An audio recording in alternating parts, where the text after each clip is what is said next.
এবার থাকছে মধ্যপ্রাচ্য যুদ্ধের ২১তম দিনের পরিস্থিতি।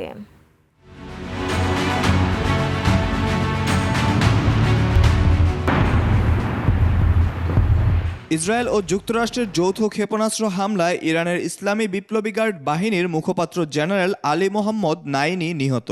এটা কাপুরুষোচিত হামলা বলছে আইআরজিসি। ১৯৬৭ সালের পর এই প্রথম পবিত্র আল আকসা মসজিদ প্রাঙ্গণের কাছে পবিত্র ঈদ উল ফিতরের নামাজ আদায়ে ইসরায়েলি বাহিনীর বাধা। ঈদের নামাজ পড়তে আসা প্যালেস্টাইনিদের উপর ইসরায়েলি বাহিনীর হামলা টিয়ার শেল।